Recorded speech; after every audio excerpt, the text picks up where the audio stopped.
What happens when a powerful man builds his public reputation on a single moral story, and that story collapses under the weight of documents?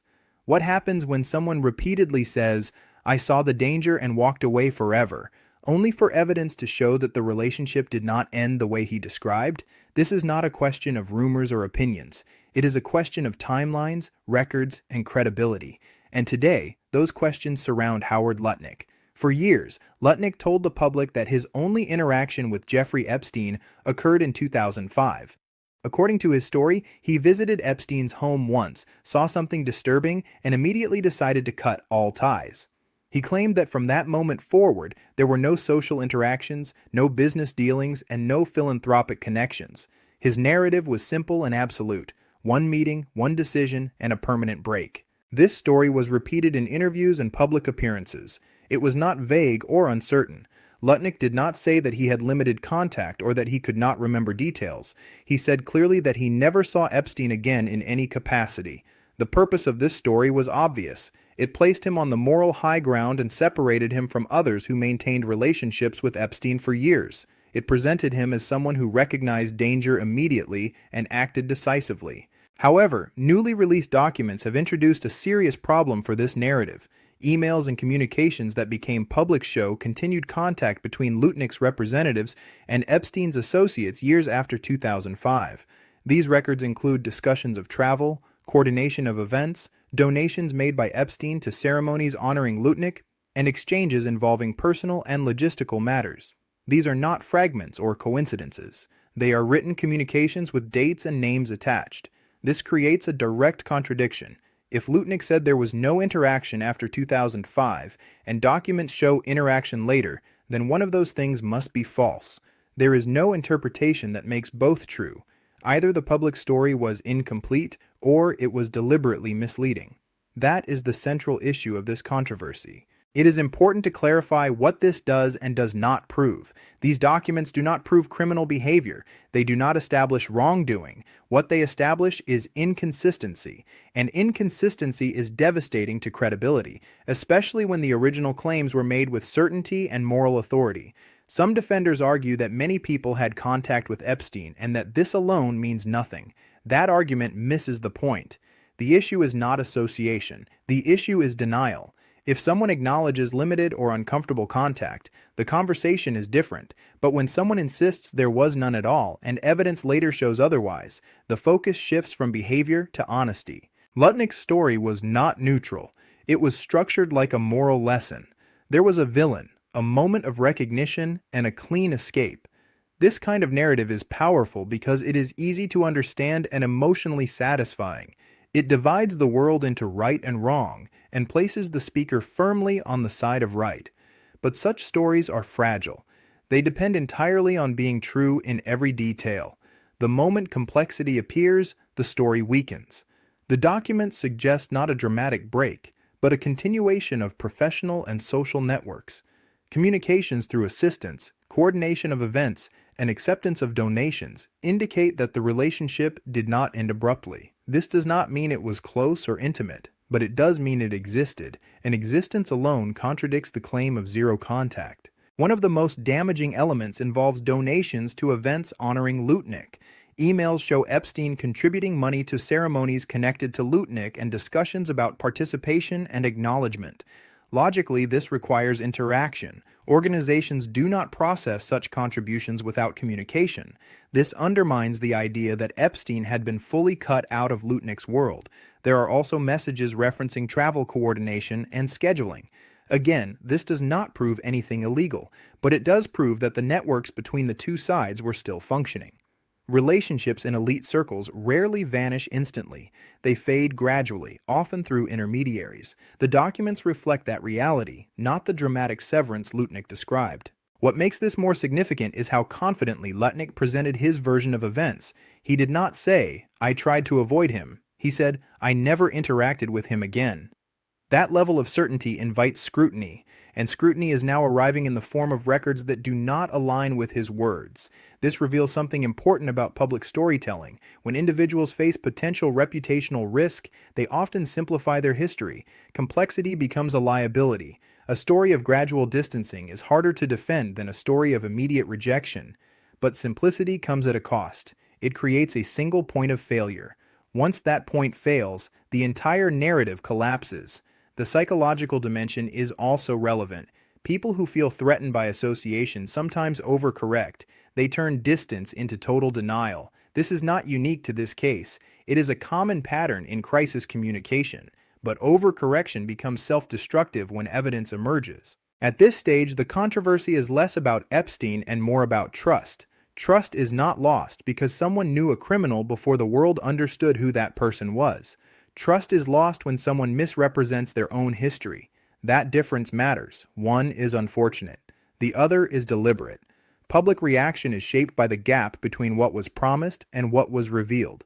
Lutnick promised a clean break. The documents show continued contact.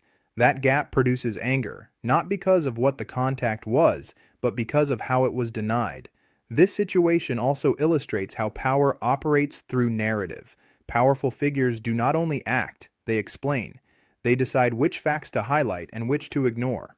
Over time, these explanations become accepted versions of reality, but documents do not care about explanations. They wait.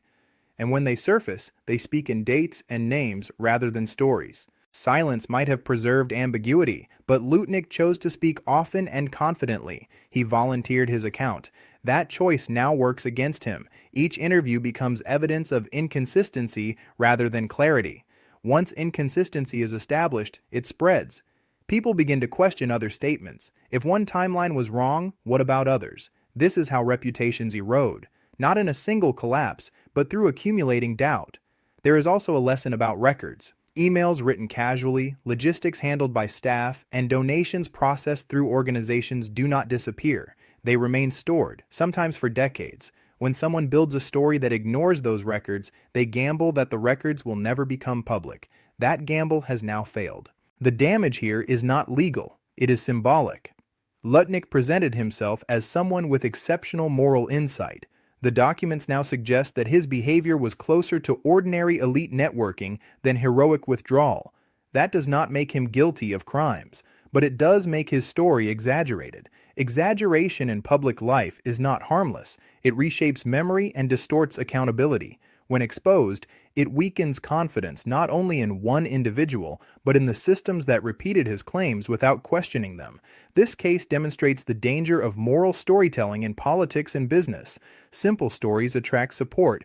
They divide the world into heroes and villains, but reality resists that structure. When reality intrudes, the hero narrative becomes unstable. The question now is not whether Lutnick will respond, but how. Will he revise his story to reflect complexity? Will he acknowledge contact while maintaining distance from wrongdoing? Or will he continue to defend a version of events that documents no longer support? That decision will shape the future of this controversy. What cannot be undone is the exposure of contradiction. Once visible, it cannot be erased. Interviews that once sounded confident now sound defensive.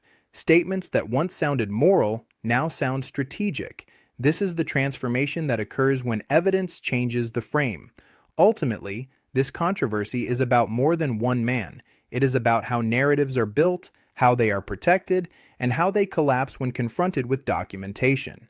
It shows that power can delay accountability, but it cannot prevent it forever. The lesson is uncomfortable but simple. Stories can be shaped, records cannot. When the two collide, the story loses. Another important dimension of this controversy is how the media environment amplifies contradictions. When Lutnick originally told his story, it was received with little challenge. Interviewers accepted his account as fact because it sounded emotionally convincing and morally clear. But emotional clarity is not the same as factual accuracy. Once documents enter the public record, they change the balance of power between storytelling and verification. The speaker no longer controls the narrative. The timeline does. What we are seeing now is the collision between public performance and private documentation. Lutnick's interviews were performances of certainty. The emails and records are quiet but persistent witnesses. They do not argue or explain. They simply exist. And their existence forces a reevaluation of every confident claim that came before them. This reevaluation is uncomfortable because it reveals how easily people accept simplified stories from powerful figures. Society prefers heroes and villains over complexity. It is easier to believe that one person recognized danger immediately while others were blind. But real human behavior rarely fits that pattern. Relationships do not end in a single dramatic moment. They unravel slowly, often through distance rather than confrontation. The documents suggest that this gradual distancing, not an instant moral break, is what actually occurred. There is also a strategic element to absolute denial. When someone says never and none, they attempt to close off further questioning. Absolute language discourages follow-up because it leaves no room for nuance. But this strategy backfires when evidence appears. What was meant to shut down scrutiny instead invites deeper investigation. Once the public begins to suspect that a narrative has been engineered, the focus shifts from events to intent. People no longer ask only what happened. They ask why it was described the way it was. Was the story shaped to avoid criticism? Was it meant to separate the speaker from others? Was it designed to protect reputation rather than reflect reality? These questions are far more damaging than the original facts. This is how credibility crises evolve. They do not start with proof of wrongdoing. They start with proof of inconsistency. And inconsistency breeds suspicion. Even neutral actions begin to look calculated when they are paired with misleading explanations. The situation also exposes a larger cultural problem, the belief that image can permanently replace evidence. In the digital age, this belief is dangerous. Records are stored, copied, and resurfaced with ease. What seems buried can reappear years later. A story that once felt safe can suddenly become vulnerable. This is not unique to Lutnick. It is a warning to all public figures who rely on narrative rather than transparency. Another factor is the tone Lutnick used when describing others who remained associated with Epstein.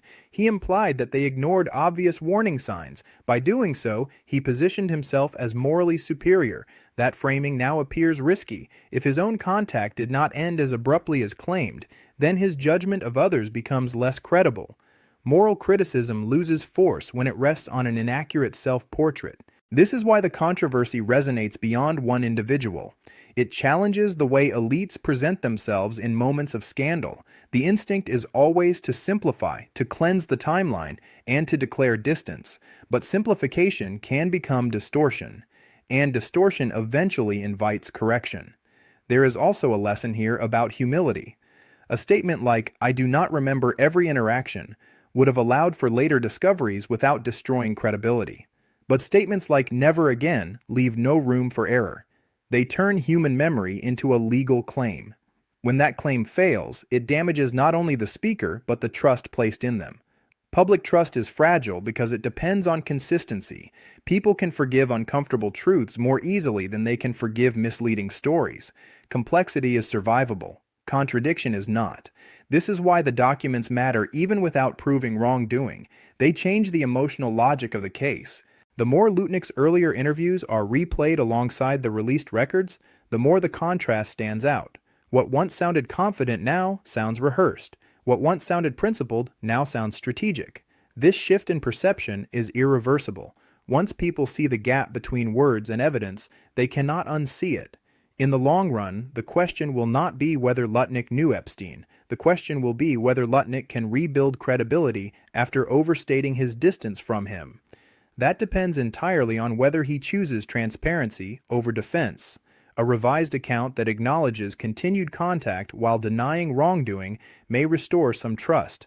A continued insistence on an absolute story will only deepen doubt. This controversy also forces a broader reflection on how society measures accountability. Accountability does not always mean punishment. Sometimes it means acknowledgement. Sometimes it means admitting that a story was wrong.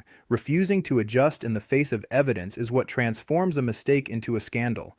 At its core, this episode is a reminder that narratives are temporary, but records are permanent. A story can dominate headlines for years. A document can overturn it in seconds. This imbalance is the hidden power of archives. They outlive reputation management. What remains now is the residue of contradiction. It lingers in interviews, in transcripts, and in public memory. It reshapes how past statements are interpreted and how future ones will be received.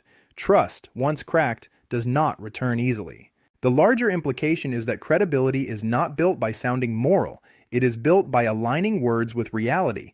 When that alignment breaks, no amount of confidence can repair it.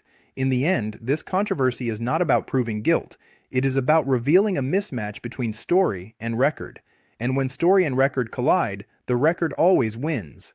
This is the final lesson. Power can control the narrative for a time, but it cannot control the archive. When the archive speaks, the narrative must change. And that is where this story truly ends. Not with accusation, but with contradiction, and with the permanent question it leaves behind.